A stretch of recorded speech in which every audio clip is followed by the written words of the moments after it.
welcome to our show, Film Talk with AJ Dean and Paul Vato, my co-host. I'm AJ Dean. Welcome. Hello, and thank you, everybody. Happy Valentine's Day to everybody out there. We're going to talk a little bit about love today, and we have a fabulous guest today.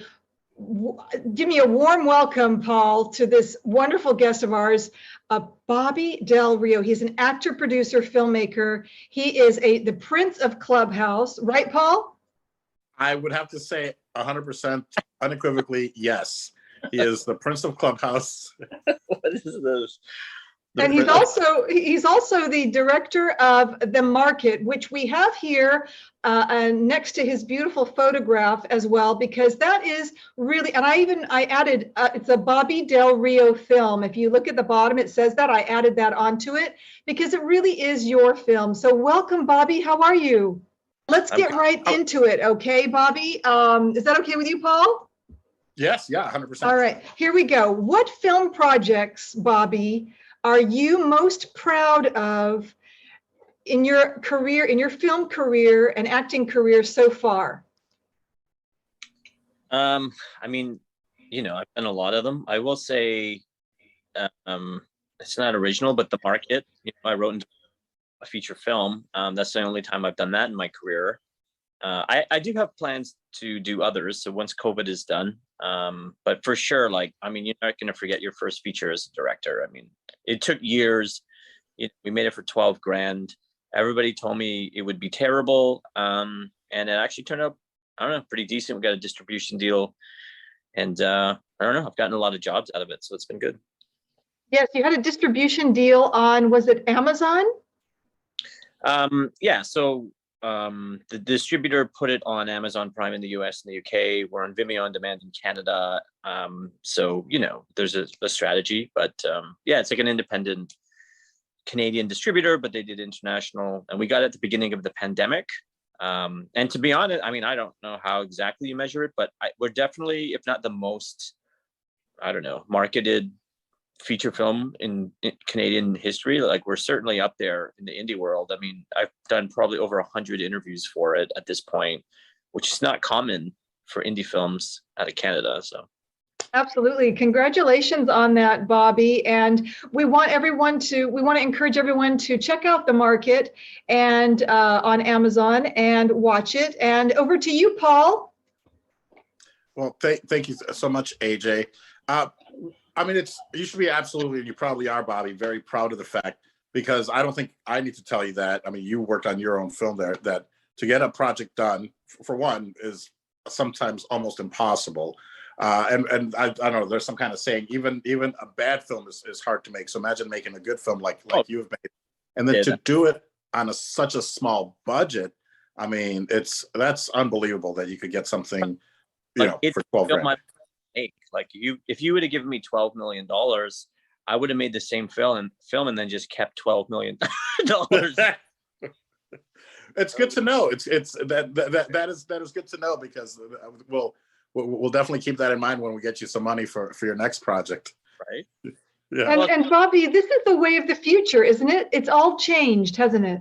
Well, okay, yes and no. I mean, obviously, like, I didn't make any money to make a $12,000 film. I was offered a 2-picture deal like 2 months into Clubhouse. But, you know, the producer, I really like the producer. He was negotiating with my agent. I repped in Hollywood now. That also came from Clubhouse. But to be honest, thank you. And I've had actually multiple producers in Hollywood express like legitimate interest in my next feature screenplay.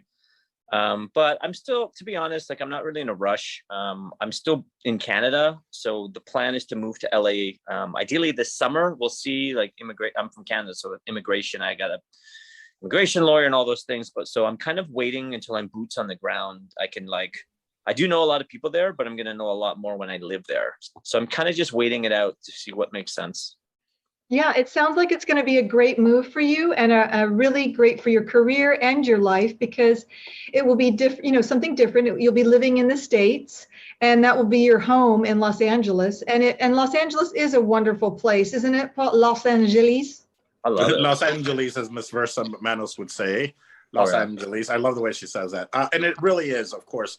Like any big city, there are some negatives. People are like, oh, the traffic. I'm like, what's a great place to live? So of course we're gonna have a lot of traffic while you're there. If you don't want traffic, move to Iowa or somewhere. So not that there's anything wrong. Toronto has a lot of traffic too. I mean, but you Sure. know what's interesting about LA?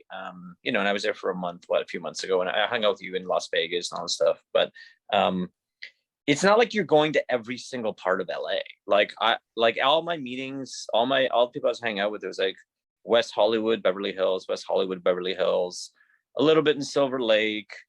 I stayed in Los Feliz.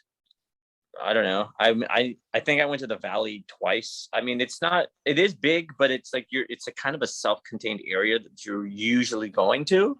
So it's big, but it's not, I don't know, like that area is probably no bigger than Toronto GTA actually hang out. And you were able to spend a month there already. So you've gotten your bearings, when you move there, you know what area you might want to live in. And you're right. West Hollywood, Beverly Hills, where are you going to hold your majority of the meetings? That's probably where you want to be. And then it's not a problem getting to Silver Lake or the Valley, like you mentioned. So it's wonderful that you were able to spend some time.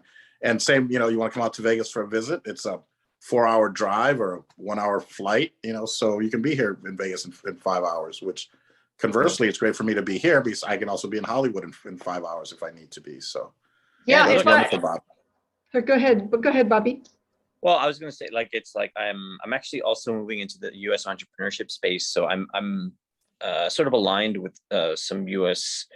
startups. There's some really interesting things happening for me all across the entire country of the U.S. So it's not like I'm going to be contained in one area anyway, right? I'm kind of going to be bouncing around based on business. So. Yeah, I think a lot of great things are opening up for you. And so, Bobby, I wanted to ask you, with that in mind, with Clubhouse in mind, how has Clubhouse changed your life? I mean, in every way, even if nothing else were to happen, which is unlikely because new things happen every day for me on that app. I got to Hollywood from I have an agent in Hollywood. I have all these projects in development in Hollywood. I have a network of hundreds, if not thousands of people in LA, which is crazy because I've been in Toronto, Canada, pretty much my entire life. I just turned 44 years old. Wow, you don't look it at all. You look like 30. I'll take it. I thought you were going to say older. Really? I was like, that's what I was going to say. I was going to say much older, but we'll go with what AJ said. Yeah, no, you look amazing. Yeah, you do. I'm jealous. Is what it is. Yeah, I mean, look, I be honest. At this age, over 2 decades into my career, I've been paid to act for almost 30 years, which is just, it's insane, right? So to be honest, I didn't really think Hollywood was something I was going to do ever in my life. Although a month before Clubhouse, in my New Year's resolution, the main thing that I had written down, I really believed it was, this is the year I legitimately work in Hollywood. I think because I got the distribution deal, so I was starting to do just a couple indie interviews in the US, and people responded well to me, and I just had it in my head Hollywood, this is the year. And then a month later, I joined Clubhouse, and a month after that, I had an agent in Hollywood. It was just insane. And now it's I'm shifting my life there. And to be honest, I might have more friends in LA than Toronto. And I know a lot of people here, but it's just what I've been able to build sort of accidentally on Clubhouse is really LA focused, which I don't know if that's my vibe or that was my intention, or maybe it's just a product of who's on the app, but I have a whole new life in LA just waiting for me. It's pretty crazy. Yeah, it's definitely, yeah. I think that's it's gonna work out really, really well for you, Bobby. And Paul and I wish you the best on that. I did want to talk about your current projects. Is there anything you would like to talk about with your current projects that you can? Or yeah, go ahead. Okay, well, I played the male lead in a limited series here in Toronto called Polly is the New Monogamy. My friend Kat Hostick, she created it. She's the writer, director, the star, and she actually wrote the part for me. Nice. Yeah, so I think it was full-length episodes. It's sort of like an independently produced television series, but she's already getting approached For distribution, so I mean, I was in it, so I'm a little biased, but it's pretty amazing. Just the caliber of talent attached, it's hilarious. It's actually like emotional. It's very relatable. I think it's going to do phenomenally well. That's awesome. That is awesome. Wonderful news. Congratulations on that as well. And I wanted to know, we're talking, it's Valentine's Day coming up soon, and everybody's, celebrating and all of that. And I want to know what's important to your heart, Bobby. What's important to you as, maybe a couple close friends, are they, or is it a certain passion or hobby that you have? Well, I mean, I'm sort of going through a breakup right now. So, like, to be honest, probably going to be hard for me, like devastating, but it's sad, it like, I'm so sorry to hear that. Oh, it's okay. It's not, this is just life. I mean, to be honest, like you look at what people have gone during the pandemic and, a breakup I think is pretty normal. But it'll be a bit sad, but I have a lot of amazing people in my life. So many friends, to be honest, I mean, I never had this many friends. I mean, I'm going to hit 26,000 followers on Clubhouse probably tomorrow, which is, like, they're not all my friends, but like there are a lot of friends that I've made in that group. And I never had this many people contacting me in my life. Like it's crazy. It's crazy good, but also a little bit like, what? That's wonderful. Okay, Paul, over to you. If you want to ask Bobby anything. No, I just want to tell you, man, you've lucked out that you're breaking up at this time, because you're going to save yourself a little scratch come Monday on Valentine's Day. You don't have to buy anyone a gift. Right. So look at the bright side, my friend.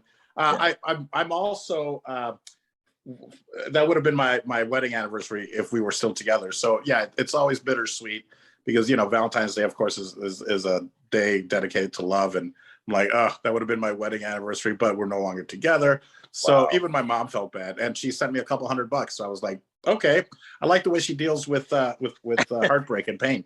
I'm like, I got, yeah. I don't know, ethnic parents, that's the way they deal with it. She was like, here, buy yourself something. I'm like, I sure will. All right. Oh, thanks. Bless her heart. I'm sorry, Bobby, go ahead. Well, my parents didn't do anything. So oh, well, okay. So I'm going to give you something. Okay. I'm going to give you both something because both of you are my friends. I'm going to give you this. I'm going to give you a heart. Okay. And that's for me to you. And you hold on to that in your heart forever. Okay. Because that's my friendship heart to you. And I'm sorry, Paul, about that as well. Go ahead, Bobby. Sorry. Turn your heart into an NFT and then sell it. It might be. It might be. But you know what? This is a great time. Like Paul said, we can love ourselves. But if I was single, I'd probably buy, myself maybe some flowers or something, or chocolate for me. So remember to do something for you on that day, okay? I'll probably just hit the gym. Okay, that's a great gift to yourself. What about you, Paul? You know what? I won't be hitting the gym, but you know what? Maybe I'll do yoga because that is something that is also for me. So yes, and also Paul, your fans that I sent you by FedEx will be there on Sunday, so that'll be a nice Valentine friendship gift. Okay, look forward to that. It'll make sense at the end of the interview, Bobby. But yes, I'm getting some fans from AJ. But Bobby, I do have a question. Is it weird to be in a conversation with only two people when you are in some of the biggest rooms on Clubhouse, either that you're moderating, hosting, or even just a part of, where there are hundreds, sometimes, 1,000 people in a room, and then here you are with just three people? Does that weird? I mean, I don't know if it's weird. It's sort of different in a good way. Because, I'm these days, to be honest, like it's not uncommon for me to be on Clubhouse from 5 a.m. to 1 a.m, where every room is 300 plus. And sometimes over 1,000, like last year, it was like we got couples therapy from Tiffany Haddish in a room of 2,700 people. I mean, it's like I've had a good career in Canada, but like I've never had this kind of attention. Like this is crazy, and it's kind of all the time. Like obviously, I don't have to be on Clubhouse all the time, but it does help me. I know a lot of people, but yeah, the spotlight is always on me all the time. So it's actually nice, right? I can hang out with you guys and just be myself and kind of chill. Like, I don't know, it's good. I like it a lot, actually. I like it too. Yeah, I like it too. It's great. And I think you kind of touched on this where, because sometimes I'll think of myself, I'm like, oh my God, why am I spending so much time in this? But also, just like you, Bobby, like within a month of being on Clubhouse, I had a talent agent, a commercial talent agent. And then I think that got the ball spinning as far as then getting a commercial, first getting a commercial and then a theatrical and then a manager. So when I think that, am I really investing time wisely? I'm like, yeah, because if it wasn't for this, I wouldn't have that, which has gotten me now here. So I think you kind of touched on that, which is kind of, same thing. I came in, found the community, and even though I was in Vegas, but meeting all you guys, and I think we got on it around the same time, but I celebrated my anniversary just like 10 days ago. So the last day of January was when I onboarded. And within a month, I signed with a talent agent, a commercial talent agent. So which most people will sign with a commercial agent first, but it's in this day and age, it's tough because you can't just go out there and put up a show and invite people to come see it because we were all kind of in lockdown. So not everybody, not easy to do that. Especially as a performer, it's like you're literally like on an electronic stage like the whole time. And so I think for performers, it's so perfect. It's like we're sort of seen, we express ourselves. The more sort of entertaining that you can be, the better.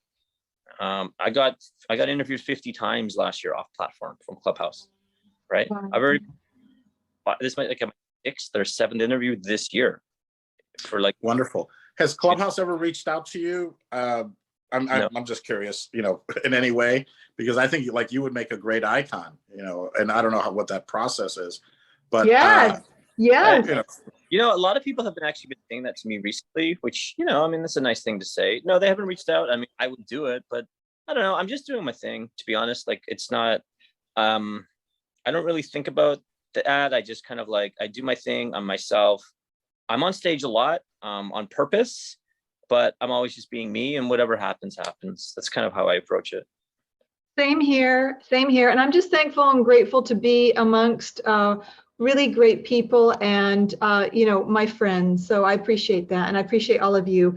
I love that question, Paul, that you asked. And if Clubhouse is watching or anybody from Clubhouse, get in contact with Bobby. He would be a great spokesperson. He could do wonderful commercials, advertisements. It would be wonderful, but it would be up to him and his choice, because I know he's very, very busy, but definitely I'd love that for you if it's something you would like.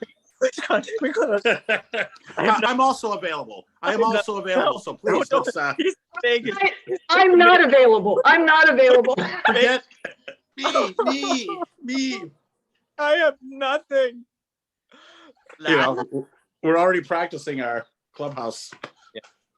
I feel like we need audition tape right here. I need to play like Latin in a movie, and then we can do like a Latino Rush Hour or something.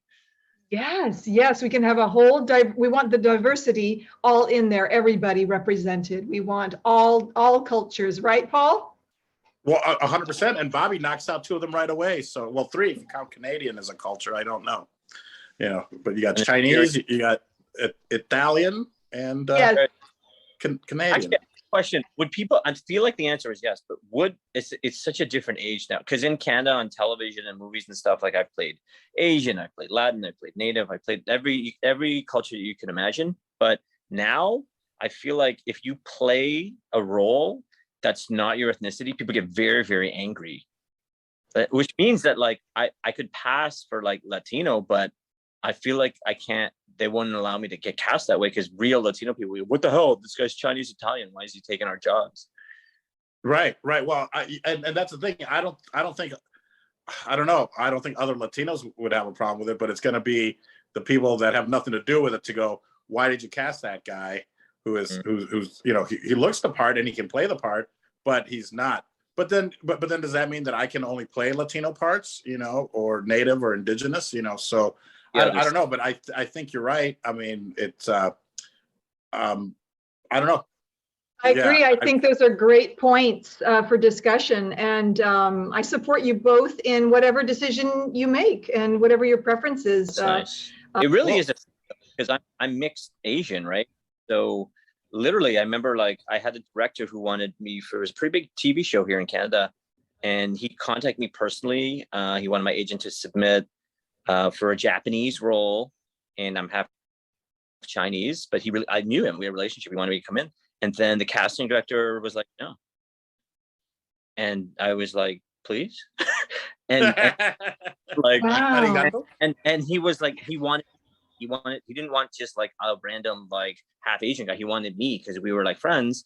And then it was this big thing with casting. And then he had to talk to them and bring me in. And then they got mad at me and stuff. And it was like, this is when political correctness goes too far. It's like the director wants me to come in and audition, and you're blocking it. And of course, they're both white, right? And it's like, you know, so the director was Black. I'm half Chinese. We have a relationship. And then you have two Caucasian people sort of like virtue signaling, negotiating ethnicity. And it's like, you're in the way. You're actually in the way now. Wow. Yeah. Wow. Was because I'm smart enough, but it's, you know, it's disappointing. They're really big casting directors. They did a lot of big projects, and you know, but at the end of the day, it's like you're not doing your job well if you get in the way of a director that wants to hire an actor of color. We're both of color. You're not. Maybe we understand ethnicity the way that you don't. Yes. Absolutely. Absolutely. I love that. What you said, Bobby, that's absolutely 100%. Right, Paul? 100%. Yeah.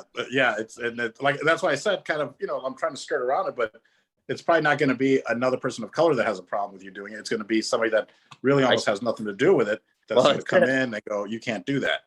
Exactly. Exactly. So what are your favorite films, and who would you like to work with as actors and actresses? Okay, well, the three films is pretty easy because I've been asked this a lot, because I was a programmer for 5 years in Canada, a pretty big festival. So people always ask what my favorite films were. So I thought about it a lot. Classic film, Citizen Kane, film from the 70s, which is my favorite era for filmmaking ever, Godfather. And then contemporary, although it's actually becoming a classic now because I guess it's quite a while ago, but Pulp Fiction. Oh yeah. Pulp Fiction with John Travolta. And that was amazing. Yeah. I love that. Didn't you, Paul? It was an amazing film. I think it was revolutionary because of the time that it came out. Yeah. And you know, people almost not getting, you know, the way wasn't like linear, but it hopped back and forth. But me coming from an improv world and doing heralds and things like that, you're like, wow, this is cool. But then and then you're like, wait, that reminds me of this. You know, he took this from that. But yeah, I think you're 100% right, and it is becoming a classic now. Oh yeah, one of the most. If you look at contemporary narrative, I mean, I just think Pulp Fiction has got to be the most, I don't know, inspirational, ripped off, whatever the term is, for the last 30 years. Absolutely. I just want to mention that the director of Pulp Fiction is our beloved Quentin Tarantino, and our beloved actor Samuel L. Jackson also stars in it as well. So we wanted to give a shout out and credit to them. And so what actors would you like to work with, Bobby? Well, Al Pacino is my favorite actor. So I mean, anything. I would love to meet him or work with him, or whatever. I will say, when I was in LA, I got invited to a party where apparently Leo DiCaprio plays poker every Monday or something. And I would love to work with Leo too, man. I really respect that guy. Oh, wow. Yeah. Leo. So only Italians. Okay, I get it. Can you, for some reason, I want to ask this, and you don't have to, of course. Are you able to do like an impression of Al Pacino or Leo? But I think like Al Pacino. I'm in the dark. No, I can't do that. Okay, all right, okay. Well, we're going to cast you as his brother, but forget it. All right, go on. Yeah. I just do terrible impressions on Clubhouse all the time, and then people are like, "Do that terrible impression again." I'm like, "I'm not an impressionist, but I will do it again." Bobby, that was great. I'm going to do my happy dance. We all do our happy dance on here. Let's all do it together. Happy dance. Paul's doing it. Come on, Bobby. Let's do this. This is the happy dance. Just do it. Okay. You did great. You did great. Okay. Yeah. You do an amazing Liam Neeson. So if you want to do that for us, that I don't want to put you on the spot, you know. It's different when I'm on Clubhouse and here I'm like, if you ask me to do this impression again, I will find you and I will kill you. I feel like with the audio thing, it's like I can channel and I look at my face and I'm like, this is not face of Liam Neeson. But you have the essence. So bravo. Thank you, Bobby. Thank you. Bravo. Let's give it up for Bobby. This guy can't do impressions. Yes, you can. Yes, you can. That was phenomenal. And I saw two different sides to you. The first impression was one way and the other was very different. So you have that. And the other one was merely horrible. No, it was very vile. List materials. Can we call me Master Impression? Bobby Del Rio. Can you imagine? Master Impressionist Bobby Del Rio. And then they go and everyone's like, can't wait to see my impressions, and they're terrible. They're like, this Master Impressionist. Bobby, I did want to ask you, can you share with us a favorite story or a favorite lesson that you have learned in life that you could share with other people in the film and TV industry? Oh, wow. Okay. Well, it's a very intense one. I will say this. So I actually, years ago, really, I risked my entire career because at the time, Canada was a pretty racist industry, to be honest. And like, it's funny because a lot of people are like the Americans and there's a diversity issue and all this, but Canada is actually way behind the United States. So the United States is way more progressive than Canada. And I'm a Shakespeare trained actor. So I was really looking at theater at the beginning of my career. And the biggest theaters in our country were casting actors of color at a rate of less than 1%, right? So out of a cast of 100, you'd be lucky if there was one person who wasn't white. It was that bad, right? And I was very, very vocal and I got national media attention calling them out. I made a lot of enemies. I had people blacklist me. But what happened, and I actually was willing to give up my career for it because that's how much I cared. To be honest, I was willing to die for the cause, which I look back now, I'm like, that is really intense because I got death threats, right? I got like, there's a lot of people who wanted to just do many, many violent things to me all the time, right? But I was like, I couldn't live in a world where it was okay to be treated that way. So I took this huge stand. I risked my whole career and I had a pretty like really good career right out of the gate. I had a television documentary about me. I did a ton of press. I did movies for like HBO and USA Network. Like I had a really good career. And then, but it would just stop. It would just stop. And so I was like, I'm going to just take this risk. So here's what happened. It changed my career for the better. So even though doors closed, so many other doors opened. I ended up getting so much more press, like so much opportunity, so many people who really believed in me and cared about me. And it took my career to the next level. So what I will say for performers or people in the industry, or just even if you're not in the industry, follow your heart, because when people see who you are, they will help you. They really will. Thank you, Bobby. You know, I believe in that. I love what you said. And I have to tell you that my motto or my phrase is, over time, the heart is revealed. So none of us are perfect. And sometimes we make mistakes. This life isn't perfect, but we need to be true to ourselves and authentic. And again, over time, the heart is revealed. So be who you are. I love what you said about that. Be who you are. Like for me, I'm just simply me. I don't want to be an actor or actress, but I do love podcasts, these shows, and I love connecting with people like yourself and Paul. And that's what I want to do. And some people are very, very picky. I am not. I'm very like professional. I treat everybody the same. You don't know where people are going to go. You have no idea. This industry is crazy. The number of people I've seen get world famous that I've worked with, they're just like my buddy, and then they're like internationally famous. It can happen. Like Paul. Like Paul. No. This is Paul Vato. I would love to work with you, Bobby. Let's get a project. Let's do it. I'm down, man. Yes, and you. I'm gonna work with everybody. I'm gonna do so much stuff because it's like I'm used to like I'm just a very prolific guy. I write, I direct, I act, I do all this stuff, right? But I haven't really done much during the pandemic creatively because of all the restrictions, and I kind of stopped auditioning because I didn't feel safe. I did do this this role in Cat's Project in Polly is the New Monogamy, so that's going to be great. That's the only thing I shot as an actor throughout the pandemic. But once the restrictions are gone and I'm in LA, I'm just gonna like work. Like I'm ready to go. Yep. This is great. So Paul, I have a question for you. What type of role would you like to play or work with Bobby, performing or whatnot? Go ahead. Well, you know, of course, my background is comedy, so and I always love working with, you know, theatrically trained actors who probably also have an improv background.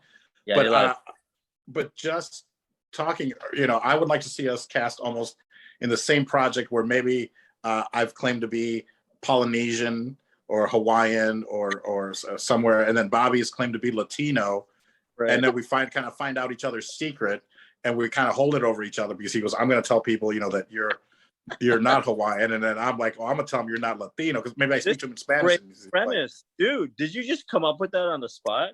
Yeah. Well, yeah. Earlier when you were talking about that, I'm like, I think that's the movie that like you and I could do, you know, and it kind of happened when I did Bold. Yeah. That is like if you want to write it, let's write it.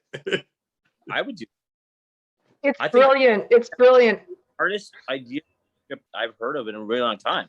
I was like, because now we could also play with what we were talking about earlier, which is the casting directors, like we could have the two super whitest people as the casting directors, and they're trying to make it right. So we lie to them, but it turns out the whole cast lied to them. You know, I mean, everyone. Do this. Let's do this. Okay. Dude, I get all the posts. Like I know so many people in LA. We could do that, no problem. We could do that super cheap or get money. That's a great idea. I love it. Yeah. I love it. Yeah. I love it. So that's a yes, right, Bobby? Yeah, I'll do that. That was great. Okay. Send us your LOA, and I'll get. Let's talk about it because I'm serious. I think that would be a great premise for something, and everyone maybe is miscast. You didn't even need me to write. Have the whole thing. Just write it. And you know what I love about this? It's a comedy. It also deals with a very important subject about.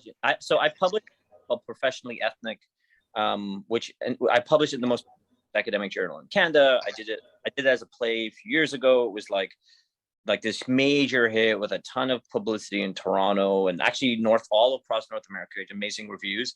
And the premise was that this actor who was ambiguously ethnic was offered a chance at stardom, but he had to like play up this ethnicity that wasn't his, right?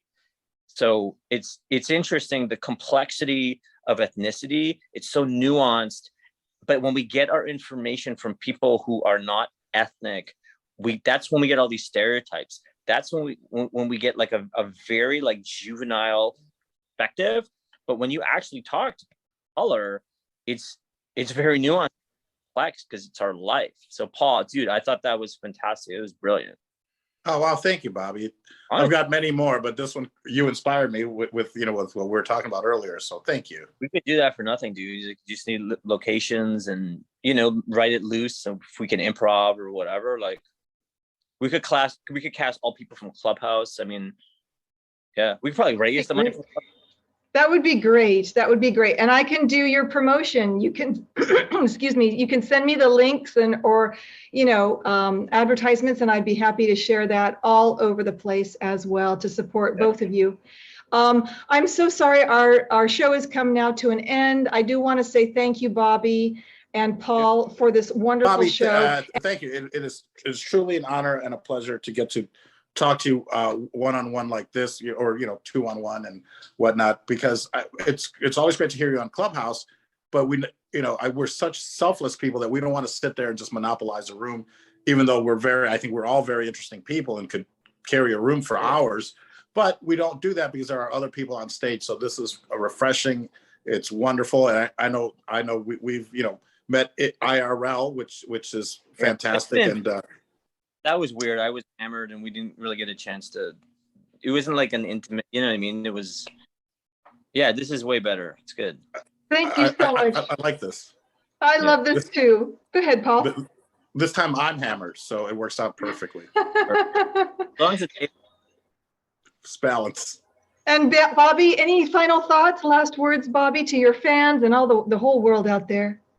Okay. Well, look, I get a lot of attention, which I appreciate, but look, at the end of the day, I appreciate everything, but I'm not gonna change who I am, and just remember that everybody has equal value, and just look out for other people.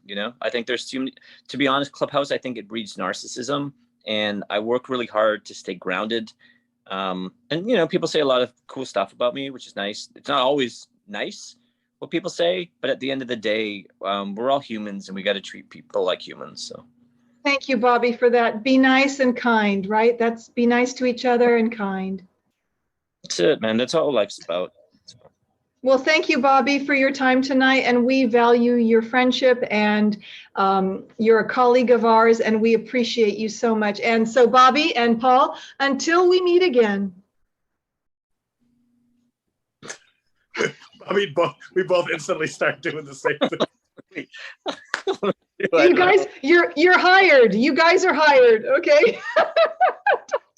Talk to you later. Bye-bye for now. Bye-bye for now.